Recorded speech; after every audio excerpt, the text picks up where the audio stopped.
What's going on, my little haunt addicts? Hey, my little buddy right here is in need of some new threads. So today we're gonna get him undressed and I'm gonna show you how I make these things out of wood. I'd really love it if you guys would watch till the end, like, share, and follow us.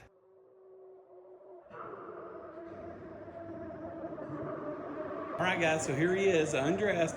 I'm gonna give you some numbers, some dimensions on some of this stuff so that you can see how to do this on your own. So what I did to make his arms is I just ripped down some 2x4s. Like these are like 1.5 by 1.5 inches. This part of his arm is the same thing. And then I made his torso out of a 2x6, and I made his shoulders right here out of a 2x4. And then in his waist area, that's also a 2x4. And then his legs are just some old 4x4s, or these are actually landscape timbers. And then to have a place to put their head on, I just made another 2x2, and I kind of made a point in case you want to use like a styrofoam head. You can put it on there and it'll help hold it. What's cool about using wood stuff, guys, is if you get some old gloves, everything can staple right to it. Now let's show you some of the lengths that you guys need to cut these. This part of the arm is 12 inches. This part of the arm, 12 inches as well. Now I made his shoulders out of this 2x 16 inches wide. You can make it whatever length you want if you want like a bigger monster. I like the torso to be out of a 2x6 because when you put screws in the bottom, it just holds it better. And that number is 24 inches. And then I made the waist section 1 foot. And for his legs, these are just, like I said, they're like 4x4 landscape, or you can just get like a regular 4x4.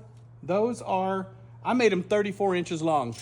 That's how long my legs are. And as you can see, this guy's about as tall as me, and that's where I got all those measurements. Whenever I screwed the legs on, I like using like 3-inch screws because that'll get a good bite on those 4x4s. I also use 3-inch screws for his arms. You can add as many screws as you want to make your monster even more stable. But the reason I like using screws is because you can adjust things like this, his arms, and then when you get it to where you want, just get your screw gun and just tighten it up and it'll stay right there. Another thing you can do if you like to make it look a little more human is you can put pool noodles on these. We used to buy pool noodles online. You can get those things, those like the small ones, for like $2 or $3 a piece. But in my opinion, I like doing it like this because usually the room is so dark, people don't even pay attention to how the monster is built. Like if it's dark enough, they just see someone standing there and it scares the crap out of them. Like I mentioned before in my other videos, go down to the thrift store, find some pants, shirts, coats, decorate them up, spray paint them, and you're gonna get exactly what you want. I hope you guys like these videos. Make sure that you like, share, and follow us. And I think on my part 4 video, I'm gonna show you guys how to set up an air blaster. Thank you guys for watching, and I'll see you on the next one,